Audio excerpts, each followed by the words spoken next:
पाप मोचनी एकादशी व्रत कथा। नमस्कार भाइयों बहनों और मित्रों, जय माँ गायत्री। आप सभी का मेरे YouTube चैनल शुभकर माही अष्टों में स्वागत है। आज के इस वीडियो में सुनेंगे पाप मोचनी एकादशी व्रत की कथा, जिसको सुनने से माना जाता है कि मनुष्य के सभी प्रकार के पाप समाप्त होते हैं। पाप मोचनी एकादशी का महत्व शास्त्रों में बताया गया है। उससे पहले आप सभी से विनम्र निवेदन है, अगर आप मेरे चैनल पर पहली बार आए हैं तो प्लीज़ वीडियो को लाइक, चैनल को सब्सक्राइब और वीडियो को ज़्यादा से ज़्यादा शेयर अवश्य करें, ताकि आपके साथ साथ आपके अपने भी इस कथा को सुनकर लाभ ले सकें और भगवान विष्णु की कृपा आपके साथ, आपके घर परिवार पर हमेशा बनी रहे।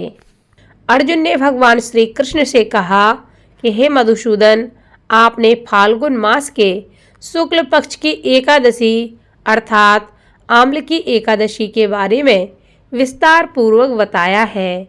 चैत्र माह के कृष्ण पक्ष में आने वाली एकादशी का क्या नाम है तथा इसकी विधि क्या है, कृपया करके आप मेरी बढ़ती हुई जिज्ञासा को शांत करें। भगवान श्री कृष्ण ने कहा कि हे अर्जुन, चैत्र मास के कृष्ण पक्ष की एकादशी को पाप मोचनी एकादशी के नाम से जाना जाता है।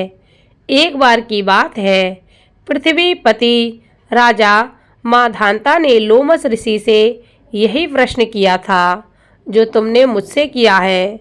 अतः जो कुछ भी ऋषि लोमस ने राजा माधांता को बतलाया वही मैं तुमको कह रहा हूँ। राजा माधांता ने धर्म के गुहतम रहस्यों के ज्ञाता महर्षि लोमस से पूछा कि हे ऋषि श्रेष्ठ, मनुष्य के पापों का मोचन किस प्रकार संभव है? कृपा करके कोई ऐसा सरल उपाय बताएं जिससे सभी को सहज ही पापों से छुटकारा मिल जाए। महर्षि लोमस ने कहा कि हे राजन, चैत्र मास के कृष्ण पक्ष की एकादशी का नाम पाप मोचनी एकादशी है। उस व्रत के प्रभाव से मनुष्यों के अनेक पाप नष्ट हो जाते हैं। मैं तुम्हें इस व्रत की कथा सुनाता हूँ, सो उसको ध्यान पूर्वक तुम श्रवण करो। प्राचीन समय में चैत्र रथ नामक एक वन था। उसमें अप्सराएं किन्नरों के साथ विहार किया करती थीं। वहाँ सदैव वसंत का मौसम रहता था, अर्थात उस जगह सदा नाना प्रकार के पुष्प खिले रहते थे। कभी गंधर्व कन्याएं विहार किया करती थीं, कभी देवेंद्र अन्य देवताओं के साथ क्रीड़ा किया करते थे। उसी वन में मेधावी नाम के एक ऋषि भी तपस्या में लीन रहते थे। वे शिव भक्त थे। एक दिन मंजू घोषा नामक एक अप्सरा ने उनको मोहित कर दिया। उनकी निकटता का लाभ उठाने की चेष्टा की, इसलिए वह कुछ दूरी पर बैठ बीड़ा बजाकर मधुर स्वर गाने लगी। उसी समय भगवान शिव के भक्त महर्षि मेधावी को कामदेव भी जीतने का प्रयास करने लगे। कामदेव ने उस सुंदर अप्सरा के भ्रू का धनुष बनाया, कटाक्ष को उसकी प्रत्यंचा बनाई और उसके नेत्रों को मंजू घोषा अप्सरा का सेनापति बनाया। इस तरह कामदेव अपने शत्रु भक्त को जीतने को तैयार हुआ। उस समय महर्षि मेधावी भी युवावस्था में थे और काफी हष्ट पुष्ट थे। उन्होंने यज्ञोपवीत तथा दंड धारण कर रखा था। वे दूसरे कामदेव के समान प्रतीत हो रहे थे। उस मुनि को देखकर कामदेव के बस में हुई मंजू घोषा ने धीरे धीरे मधुर वाणी से बीड़ा पर गायन शुरू किया, तो महर्षि मेधावी भी मंजू घोषा के मधुर गाने पर तथा उनके सौंदर्य पर मोहित हो गए। वह अप्सरा मेधावी मुनि को कामदेव से पीड़ित जानकर उनसे आलिंगन करने लगी। महर्षि मेधावी उनके सौंदर्य पर मोहित होकर शिव रहस्य को भूल गए और काम के वशीभूत हो गए। काम के वशीभूत होने के कारण मुनि को उस समय दिन रात का कुछ भी ज्ञान न रहा और काफी समय बीत जाने पर उनको याद आया। उस समय मंजू घोषा बोली कि हे ऋषिवर, अब मुझे बहुत समय हो गया है, अतः स्वर्ग जाने की आज्ञा दीजिए। अप्सरा की बात सुनकर ऋषि ने कहा कि हे मोहिनी, संध्या को तो आप आई हो, प्रातःकाल होने पर चली जाना। ऋषि के ऐसे वचनों को सुनकर अप्सरा उनके साथ रुक गई। इसी प्रकार दोनों ने साथ साथ बहुत समय बिताया। मंजू घोषा ने एक दिन ऋषि से कहा कि हे विप्र, अब आप मुझे स्वर्ग जाने की आज्ञा दीजिए। मुनि ने इस बार भी वही कहा कि हे रूपसी, आप ज़्यादा समय व्यतीत नहीं हुआ है, कुछ समय और रुक जाओ।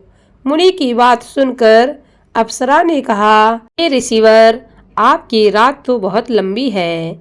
आप स्वयं ही सोचिए कि मुझे आपके पास आए कितना समय हो गया है। अब और ज़्यादा समय तक यहाँ ठहरना उचित नहीं होगा। अप्सरा की बात सुनकर मुनि को समय का बोध हुआ और वह गंभीरता पूर्वक विचार करने लगे।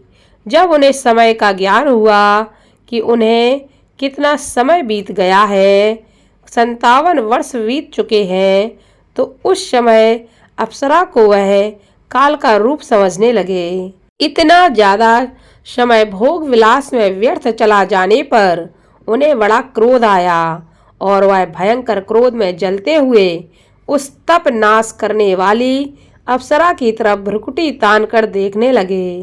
क्रोध से उनके अधर कांपने लगे और इंद्रियां बेकाबू हो गईं। क्रोध से थरथराते स्वर में मुनि ने उस अप्सरा से कहा, मेरे तप को नष्ट करने वाली दुष्टा, तू महापापिन और बहुत ही दुराचारणी है। तुझ पर धिक्कार है। अब मैं तुझे श्राप दे रहा हूँ कि तू पिशाचनी बन जा। मुनि के क्रोधयुक्त श्राप से वह अप्सरा पिशाचनी बन गई। यह देख वह व्यथित होकर कहने लगी कि हे ऋषिवर, अब मुझ पर क्रोध त्याग कर प्रसन्न होइए और कृपा करके बताइए कि इस श्राप का निवारण किस प्रकार होगा। विद्वानों ने कहा है कि साधुओं की संगत अच्छा फल देने वाली होती है और आपके साथ तो मेरे बहुत वर्ष व्यतीत हुए हैं, अतः आप मुझे माफ करें और मुझसे प्रसन्न हो जाएं। अन्यथा लोग कहेंगे कि एक पुण्य आत्मा के साथ रहने पर मंजू घोषा को पिशाचिनी बनना पड़ा।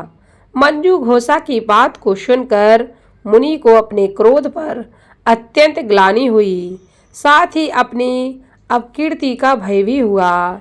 अतः पिशाचिनी बनी मंजू घोषा से मुनि ने कहा, तूने मेरा बड़ा बुरा किया है, किंतु फिर भी मैं तुझे इस श्राप से मुक्ति का उपाय बताता हूँ। चैत्र मास के कृष्ण पक्ष की जो एकादशी है, उसका नाम पाप मोचनी एकादशी है। उस एकादशी का उपवास करने से तेरी पिशाचिनी की देह से तुझको मुक्ति मिल जाएगी। ऐसा कहकर मुनि ने उसको व्रत के बारे में बताया। फिर अपने पापों का प्रायश्चित करने के लिए वे अपने पिता च्यवन ऋषि के पास गए। च्यवन ऋषि ने अपने पुत्र मेधावी को देखकर कहा कि हे पुत्र, ऐसा क्या किया है तूने जिससे तुम्हारा सभी तप नष्ट हो गया है, तुम्हारा समस्त तेज मलिन हो गया है। मेधावी मुनि ने लज्जा से अपना सिर झुकाकर, पिताश्री, मैंने एक अप्सरा से रमण करके बहुत बड़ा पाप किया है। इसी पाप के कारण संभवतः मेरा सारा तेज और मेरा तप नष्ट हो गया है। कृपया करके आप इस पाप से छूटने का कोई उपाय बताएं। ऋषि ने कहा कि हे पुत्र, तुम चैत्र माह के कृष्ण पक्ष की पाप मोचनी एकादशी का विधि तथा भक्ति पूर्वक व्रत करो, इससे तुम्हारे सभी पाप नष्ट हो जाएंगे। अपने पिता च्यवन ऋषि के वचनों को सुनकर मेधावी मुनि ने पाप मोचनी एकादशी का व्रत विधि पूर्वक किया। उसके प्रभाव से उनके सभी पाप नष्ट हो गए। मंजू घोषा अप्सरा भी पाप मोचनी एकादशी का व्रत करने से पिशाचिनी की देह से छूट गई और पुनः अपना सुंदर रूप धारण करके स्वर्ग लोक लौट गई। लोमस ऋषि ने कहा कि हे राजन, इस पाप मोचनी एकादशी के प्रभाव से मनुष्य के सभी पाप नष्ट हो जाते हैं। इस एकादशी की कथा को सुनने मात्र से तथा पढ़ने मात्र से 1000 गोदान करने का पुण्य फल प्राप्त होता है। इस उपवास के करने से ब्रह्म हत्या करने वाले, स्वर्ण चोरी करने वाले, मदपान करने वाले, अगम्यागमन करने वाले आदि भयंकर पाप भी नष्ट हो जाते हैं और अंत में स्वर्ग लोक की प्राप्ति होती है। इसलिए इस कथा को एकादशी के दिन अवश्य सुनना चाहिए और दूसरों को भी सुनाना चाहिए। ऐसा करने से भगवान विष्णु की कृपा से आपके जीवन के समस्त पाप नष्ट हो जाएंगे और भगवान विष्णु की कृपा आपके साथ आपके घर परिवार पर हमेशा बनी रहेगी। इसलिए इस कथा को ज़्यादा से ज़्यादा शेयर करें ताकि आपके साथ साथ आपके अपने भी इस कथा को सुनकर लाभ ले सकें। बोलो भगवान लक्ष्मी नारायण की जय।